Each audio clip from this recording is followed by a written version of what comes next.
भक्त बंधुओं, आज की कथा शुरू करने से पहले मैं आपसे एक बहुत गहरा सवाल पूछना चाहता हूँ। क्या भगवान के नाम जप से सच में कुछ बदलता है? क्या सिर्फ शिव शिव, राम राम, हरे कृष्ण इन शब्दों में इतनी ताकत होती है कि ये इंसान की किस्मत पलट दे? यही सवाल आज हम अपनी इस दिव्य कथा के माध्यम से समझेंगे।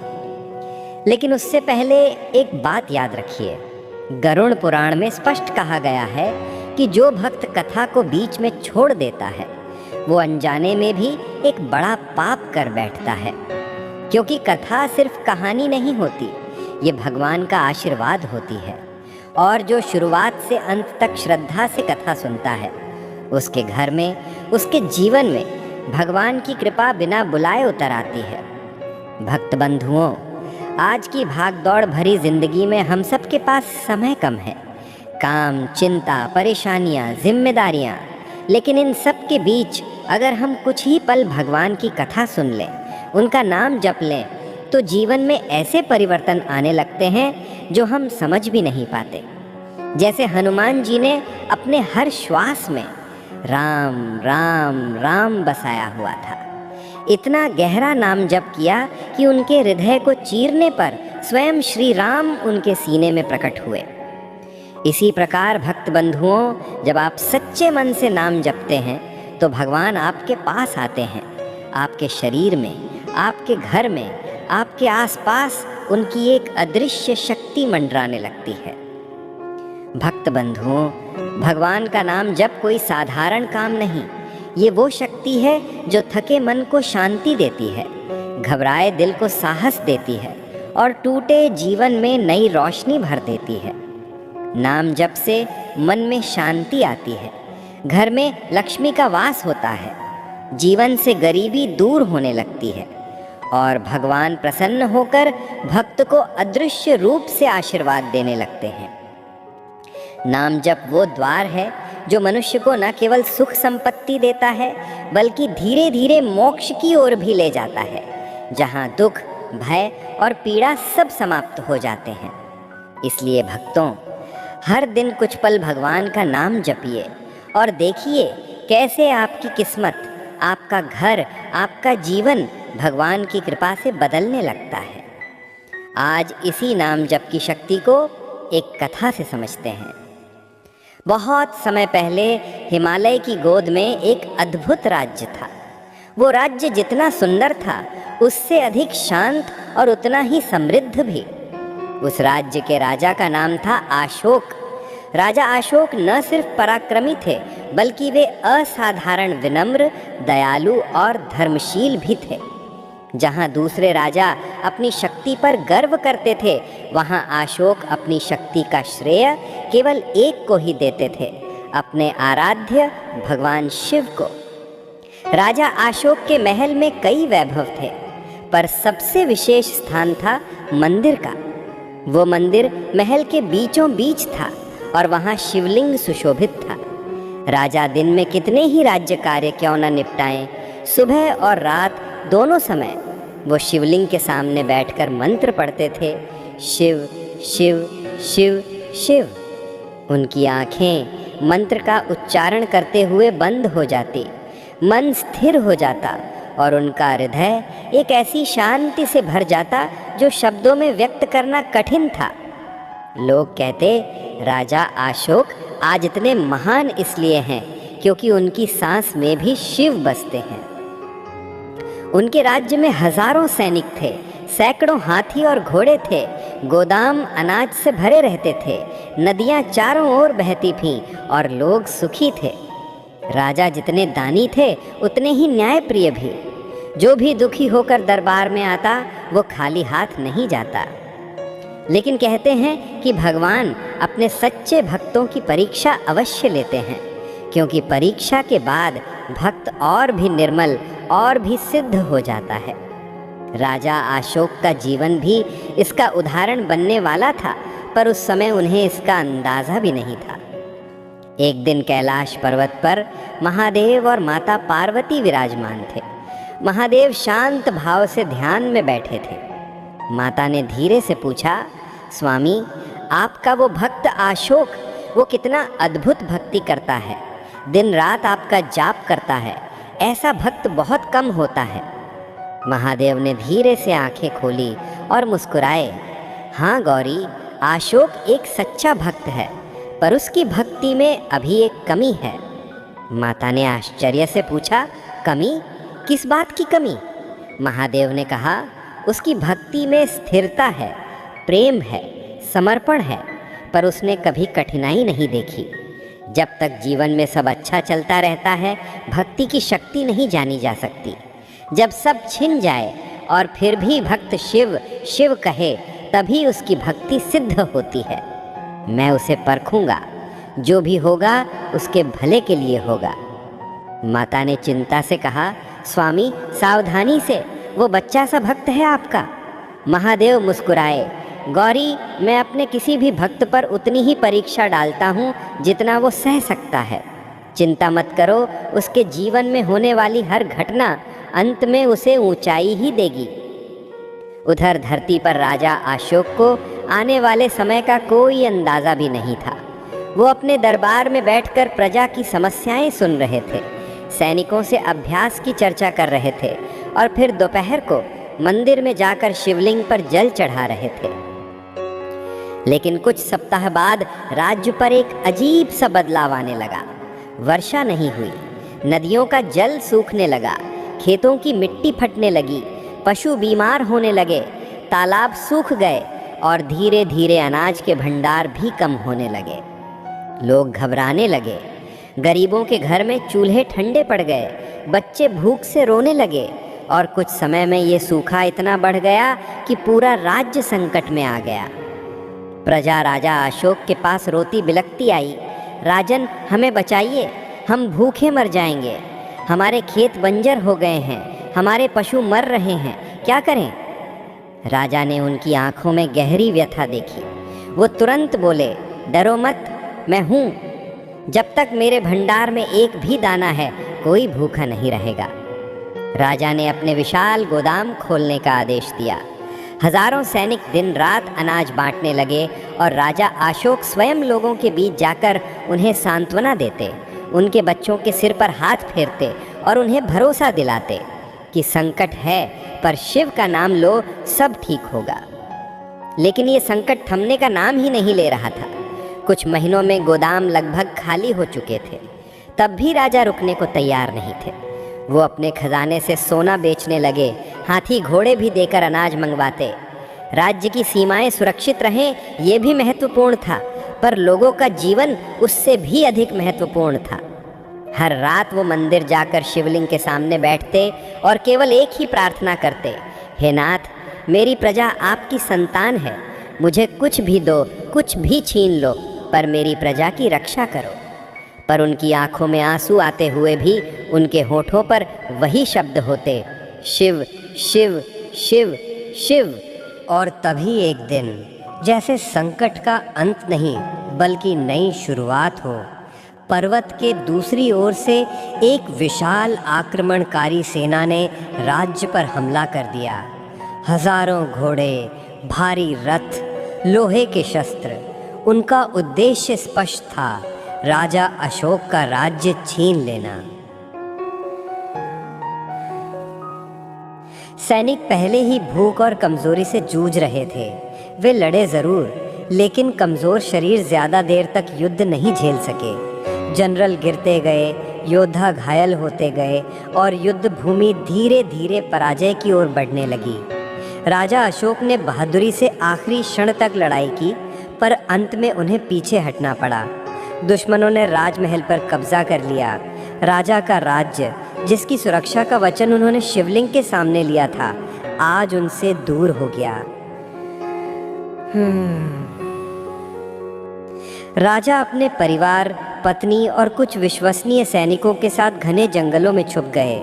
उनके पास न सोना था, न सेना, न अनाज, सिर्फ एक धोती, एक साधारण चादर और एक कमंडल में थोड़ी सी पानी बची थी। लेकिन इन सब के बीच जो चीज़ नहीं बदली थी, वो थी राजा की भक्ति। वो जंगल की गुफाओं में भी वही मंत्र जपते थे, शिव शिव शिव। उनकी पत्नी कहती, राजन, इतना सब खो दिया, फिर भी आप मुस्कुरा रहे हैं।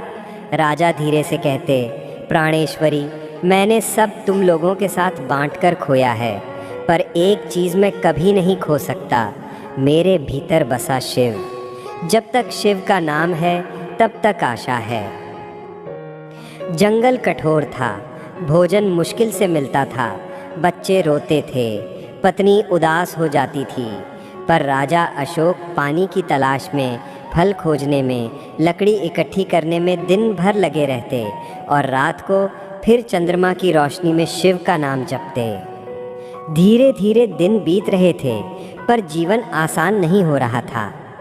एक रात राजा को सपना आता है। सपने में एक तेज प्रकाश चमकता है और उसी प्रकाश में भगवान शिव प्रकट होते हैं। उनके गले में नाग, जटाओं में गंगा और आँखों में करुणा की गहरी नदी। शिव कहते हैं, अशोक, तुम्हारी परीक्षा समाप्त हुई, तुमने संकट में भी मेरा नाम नहीं छोड़ा, तुम्हारा विश्वास अब अटल हो गया है, तुम्हें वो सब मिलेगा जो तुमने खोया है और उससे भी अधिक। समय आने दो, उठो, आगे बढ़ो। राजा उनके चरण पकड़ने ही वाले थे कि सपना टूट गया, पर उनका हृदय इतना प्रसन्न था कि कई वर्षों बाद उनके चेहरे पर असली मुस्कान लौटी थी। उन्होंने पत्नी से कहा, अब हमारी रात खत्म हुई, शिव ने आश्वासन दिया है, तुम्हें, हमारे बच्चों को, हमारी प्रजा को, सबको सुख लौटेगा। और सचमुच कुछ ही दिनों बाद समय बदलने लगा। राजा अशोक एक सुबह जंगल में लकड़ी लेने निकले, लेकिन रास्ता भटकते भटकते एक नदी के पास पहुँचे। वहाँ उन्होंने एक सुंदर युवती को देखा, जिसके वस्त्र रेशमी थे, चेहरा तेजस्वी था और चारों ओर से सैनिक उसकी सुरक्षा कर रहे थे। वो किसी राजकुमारी से कम नहीं लग रही थी। राजकुमारी उन्हें देखकर चौंक गई।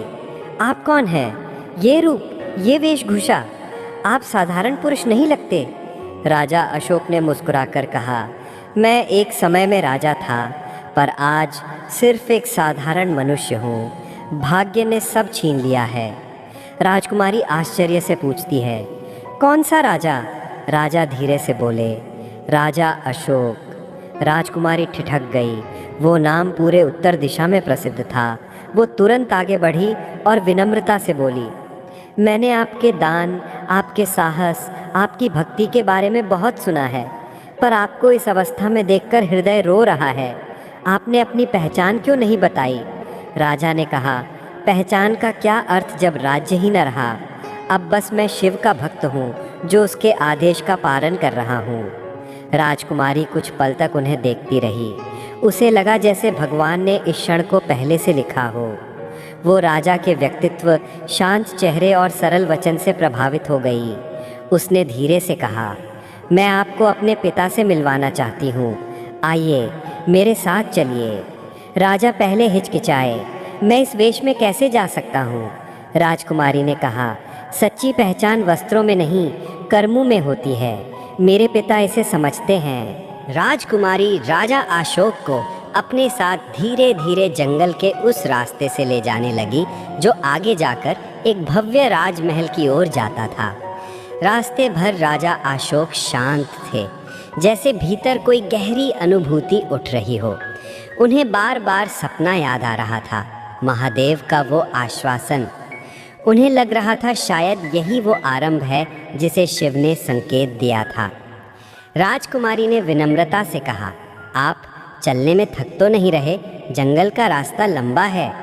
राजा अशोक मुस्कुराए, थकान तो तब होती है जब जीवन में आशा ना हो। आज कई महीनों बाद मन में एक शांति है, जैसे शिव ने मार्ग दिखाया है। राजकुमारी मुस्कुराई, पर उसकी आंखों में एक अलग चमक थी। वो इस थके हारे पर तेजस्वी चेहरे वाले व्यक्ति से प्रभावित हुए बिना नहीं रह पा रही थी। उसके हृदय में किसी अनकही भावना का अंकुर फूट चुका था। धीरे धीरे वे जंगल से निकलकर एक चौड़ी पगडंडी पर आए, जहाँ से राजकुमारी का राज्य दिखाई देता था। महल सफ़ेद संगमरमर का था, ऊंची ऊंची दीवारें, प्रहरी मीनारें और चारों ओर हरी भरी भूमि। राजा अशोक ये देखकर चकित हो गए, क्योंकि उनका अपना राज्य भी कभी इसी तरह समृद्ध था। राजकुमारी ने कहा, यही मेरा राजकुल है और मैं महाराज दिव्यकेतु की पुत्री राजकुमारी प्रज्ञा। राजा ने प्रणाम करते हुए कहा, देवी, आपने मेरी सहायता की, यह कृपा मैं जीवन भर याद रखूंगा। जैसे ही वे महल के द्वार तक पहुँचे, सैनिकों ने राजकुमारी को देखकर झुककर प्रणाम किया और मार दे दिया। सब ये देखकर चकित थे कि राजकुमारी किसी अजनबी पुरुष को लेकर आ रही है। महल के बड़े आंगन में जहाँ फव्वारे बहते थे और सफ़ेद कमल खिले थे, वहीं राजकुमारी ने अपने पिता को सूचना भिजवाई। कुछ ही क्षणों में महल के भीतर से एक प्रतिष्ठित व्यक्तित्व बाहर आया। लंबा कद, तेजस्वी मुख और राजसी आभा, ये थे महाराज दिव्यकेतु।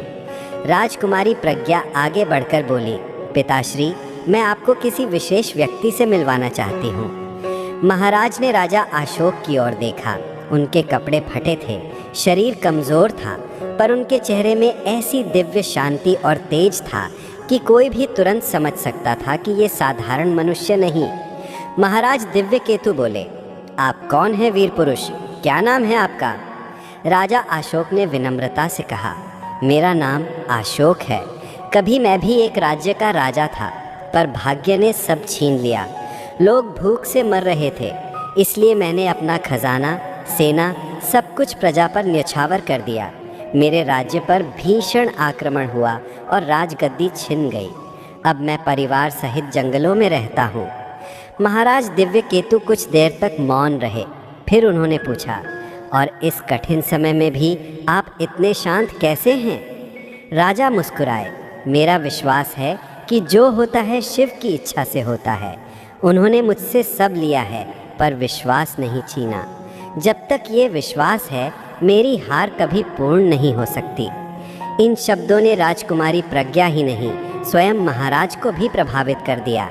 उन्होंने राजा अशोक के भीतर वो ज्वाला देखी जो किसी जनजात नेता में होती है। महाराज दिव्यकेतु ने कहा, वीर अशोक, मैं ऐसे व्यक्ति का सम्मान करता हूँ जो अपने राज्य के लिए सब कुछ दे दे।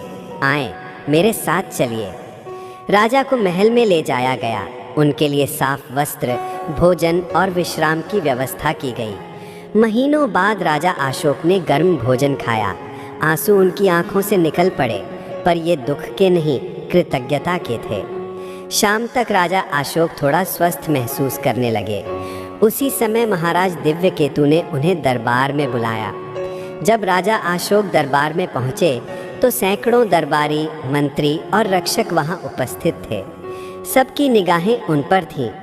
महाराज सिंहासन से उठकर बोले, दरबारियों, आज मैं आपको एक ऐसे महान चरित्र से परिचित कराना चाहता हूँ जो भक्ति और त्याग का सच्चा रूप है, राजा अशोक। सब लोग विस्मित रह गए। उन्होंने राजा अशोक के संघर्षों की कहानी सुनी, कैसे उन्होंने प्रजा के लिए सब कुछ दे दिया। ये कहानी सुनकर दरबारियों की आंखें नम हो गईं। फिर महाराज दिव्यकेतु बोले, राजा अशोक, मैं चाहता हूँ कि आप मेरे अतिथि नहीं, मेरे परिवार का हिस्सा बने। मेरी पुत्री प्रज्ञा ने आपकी भक्ति, आपका साहस देखा है और उसने आपके प्रति सम्मान और प्रेम प्रकट किया है। यदि आपकी इच्छा हो तो मैं अपनी पुत्री का विवाह आपसे करना चाहता हूँ। पूरा दरबार सन्न रह गया। राजा अशोक अचकचाए, महाराज, मैं सम्मानित महसूस कर रहा हूँ, पर मैं इस लायक। महाराज ने बीच में ही कहा, योग्यता राजगद्दी से नहीं, चरित्र से होती है, और आपका चरित्र पर्वत से भी ऊंचा है। राजकुमारी प्रज्ञा आगे आई। उसके चेहरे पर लज्जा और सम्मान दोनों थे।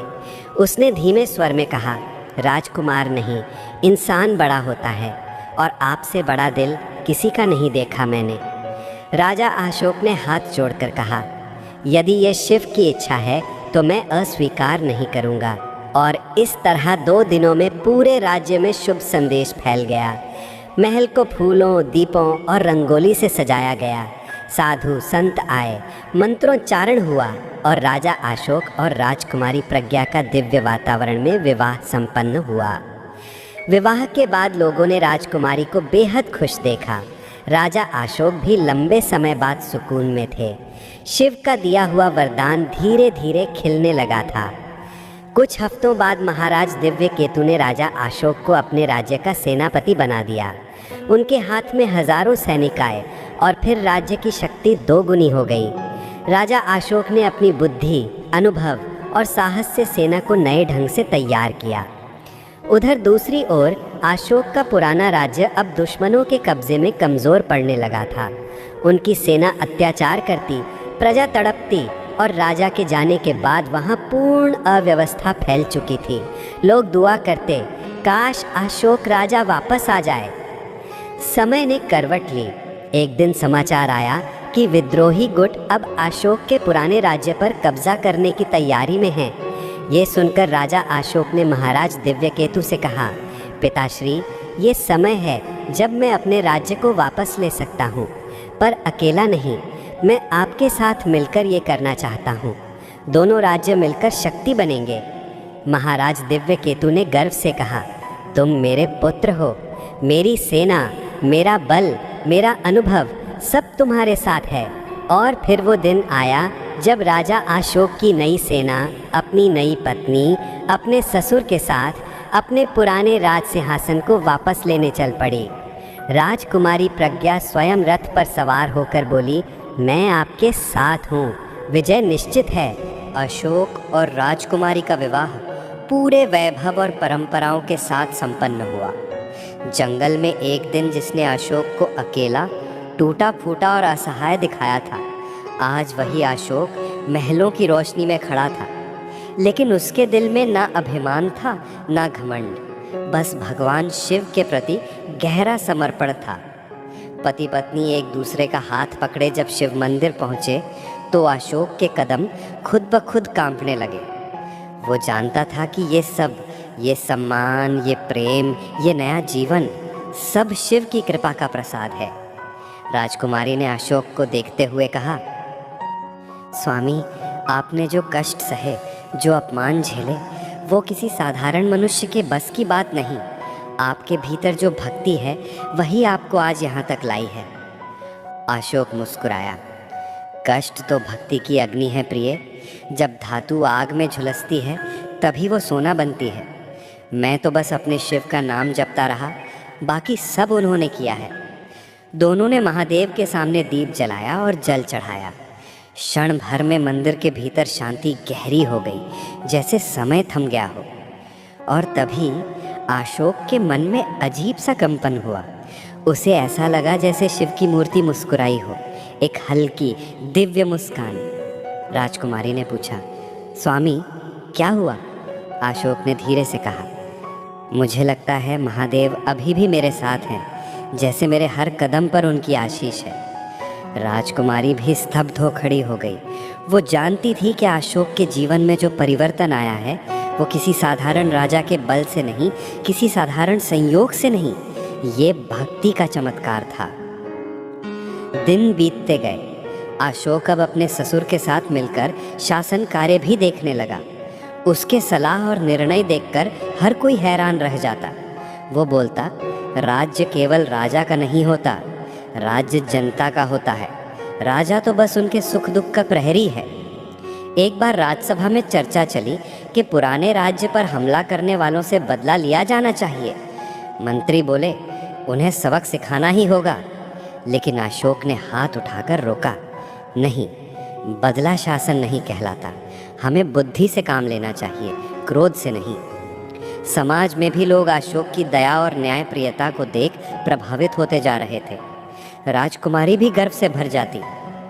लेकिन अशोक जब जब शांत बैठता था तो उसके पुराने राज्य की स्मृतियां उसे बार बार घेर लेती। कभी खाली गलियों का स्वर, कभी भूखी जनता की पुकार, कभी उस दिन की याद जब उसके सैनिक बेहोश हो रहे थे, कभी वो पल जब उसने आखिरी बार अपने महल की दीवारों को छुआ था।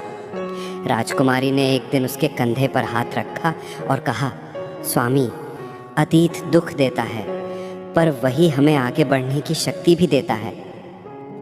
अशोक ने धीरे से कहा, मैं जानता हूँ, लेकिन मेरा राज्य मेरी आत्मा का हिस्सा था।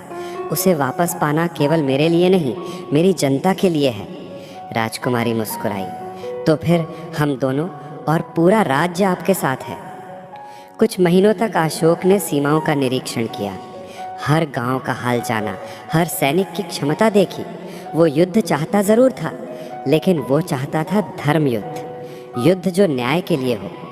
वो महल की छत पर बैठकर अक्सर चांद को देखता और शिव का नाम जपता, ओम नमः शिवाय। रात जितनी गहरी होती जप उतना ही गूंजता। कभी उसे लगता उस जप में कोई और आवाज़ भी उसके साथ बोल रही है, जैसे कोई अनदेखी शक्ति उसका साथ दे रही हो। एक दिन ससुर ने कहा, अशोक अब सही समय है, हम दोनों राज्य मिलकर वो खोया हुआ राज्य वापस जीत सकते हैं। अशोक ने धीमे स्वर में कहा, मैं पूरी तैयारी कर चुका हूँ। और उसी रात पूरे राज्य की सेना इकट्ठी हुई। घोड़े खड़े थे, तलवारें चमक रही थीं, विशाल ध्वज हवा में लहरा रहे थे। लेकिन अशोक सबसे पहले क्या करता है? वो किसी सेनापति की तरह युद्ध घोषणा नहीं करता। वो चुपचाप सामने बने शिव मंदिर में जाता है, दीप प्रज्वलित करता है और दोनों हाथ जोड़कर कहता है, हे महादेव, मैं क्रोध में नहीं आया हूँ, ना ही बदले की आग में आया हूँ। मैं आया हूँ न्याय के लिए, अपनी जनता के लिए, उनके भरोसे को वापस लाने के लिए। यदि मेरा मार्ग सही है तो मुझे आपकी कृपा से शक्ति मिले, और अगर मेरा मार्ग गलत है तो मुझे रोक दीजिए महादेव। शिवलिंग के सामने दीप की लौ अचानक तेज हुई। थोड़ी देर बाद हल्की हवा आई और लौ स्थिर हो गई। अशोक समझ गया, महादेव ने संकेत दे दिया है। दोनों राज्य की संयुक्त सेना ने जब प्रस्थान किया तो ऐसा लगा जैसे धरती कांप रही हो। अशोक आगे था, राजकुमारी उसके पीछे रथ में। उसकी आंखों में डर नहीं बल्कि आत्मविश्वास था, क्योंकि उसका पति सच्चा भक्त भी था और सच्चा योद्धा भी। युद्ध का दिन आया। विपक्षी राजा ने सोचा था अशोक कमज़ोर पड़ चुका है, लेकिन आज वह पूरी शक्ति के साथ लौटा था। घंटों तक युद्ध चलता रहा। तलवारों की टकराहट, घोड़ों की टाप, पीछे से बजती रणभेरी, सब कुछ एक विशाल रोमहर्षक दृश्य बन गया। अशोक ने अपनी तलवार आकाश की ओर उठाई और बोला, हर हर महादेव। उसकी सेना ने भी नारा लगाया। नारे की गूंज ने विरोधी सेना के मनोबल को तोड़ दिया और कुछ ही घंटों में अशोक ने अपने राज्य की सीमा पर फिर से कदम रखा। वो जगह जहाँ कभी उसकी आंखों में आंसू आए थे, आज वही जगह उसके चरणों में विजय का स्वागत कर रही थी। उसने मिट्टी को दोनों हाथों से उठाया, माथे से लगाया और बोला, धन्य हो महादेव, आपकी कृपा से मैं अपने घर लौटा हूँ। राज्य में खुशियाँ लौट आईं। सबने अशोक का स्वागत किया। जिन गलियों में कभी दुख था, आज वहाँ उत्सव था। जिन चेहरों पर भूख थी, आज वहाँ संतोष था। जिन सैनिकों की आंखों में पराजय थी, आज वहाँ साहस था। अब अशोक पहले से भी श्रेष्ठ राजा बन चुका था। उसका प्रशासन मजबूत, सेना बलवान और जनता खुशहाल थी। लेकिन उसके भीतर एक बात कभी नहीं बदली। वो आज भी उसी श्रद्धा से शिव शिव जपता था जैसा जंगल में करता था। राजकुमारी उसके पास खड़ी कहती, स्वामी, जीत आपकी थी पर मार्गदर्शक महादेव थे। अशोक मुस्कुराता, मैं जितना झुकता हूँ उतना ही ऊंचा उठ जाता हूँ। यही है भक्ति का चमत्कार। और इस प्रकार एक राजा जिसने सब खोया फिर सब पाया, वो अपनी भक्ति से भक्तों के लिए प्रेरणा बन गया। और इसी तरह भक्त बंधुओं, राजा अशोक की पूरी यात्रा हमें एक बहुत बड़ी सीख देती है। जब उसके पास सब कुछ था, धन, साम्राज्य, सेना, तब भी वह शिव शिव नाम जपता था। और जब उसके पास कुछ भी नहीं बचा, न राजा का ताज, न राज सिंहासन, न भोजन, तब भी उसके होठों पर बस एक ही नाम था, शिव शिव शिव। यही है नाम जप की महिमा। यही है वो शक्ति जो हर संकट को अवसर में बदल देती है। क्योंकि भक्त बंधुओं, जब मन टूटता है तब नाम संभालता है। जब जीवन ठहर जाता है तब नाम आगे बढ़ाता है। जब दुनिया साथ छोड़ देती है तब भगवान का नाम थाम लेता है। नाम जप का सबसे बड़ा फ़ायदा ये है कि आप जहाँ भी हो, जैसे भी हो, बस एक बार श्रद्धा से बोलिए ओम नमः शिवाय और न जाने कितनी अदृश्य शक्तियाँ आपके आसपास सक्रिय हो जाती है। नाम जप मन को शांत करता है, चिंता को पिघला देता है और आपकी किस्मत को ऐसे मोड़ देता है जैसे राजा अशोक की जिंदगी को मोड़ दिया। जिसने सब खो दिया था उसी ने शिव के नाम से सब कुछ वापस पा लिया, और उससे भी ज़्यादा। क्योंकि भक्त बंधुओं, भगवान कभी देर करते हैं लेकिन अंधेर नहीं करते। भक्ति का फल देर से मिलता है पर मिलता ज़रूर है। आप भी चाहे किसी दुख में हो, किसी समस्या में फंसे हो, बस एक बार दिल से बोलकर देखिए, हर हर महादेव, और देखिए कैसे आपके जीवन में धीरे धीरे रोशनी फैलने लगती है। अगर आपको ऐसी दिव्य प्रेरणादायक कथाएं सुनना अच्छा लगता है, अगर आप चाहते हैं कि और भी भक्तिमयी कहानियाँ और भी प्रेरणा देने वाली कथाएं आपके जीवन में रोज़ आएं, तो मेरे प्रिय भक्त बंधुओं, हमारे YouTube चैनल भी सब्सक्राइब कर दीजिए, क्योंकि आपका एक छोटा सा सब्सक्राइब हमें और भी खूबसूरत कथाएं लाने की शक्ति देता है। अंत में बस एक ही बात कहूँगा, नाम जपते रहिए, शिव की कृपा बरसती रहे भी, भक्ति करते रहिए, संकट अपने आप हटते रहेंगे।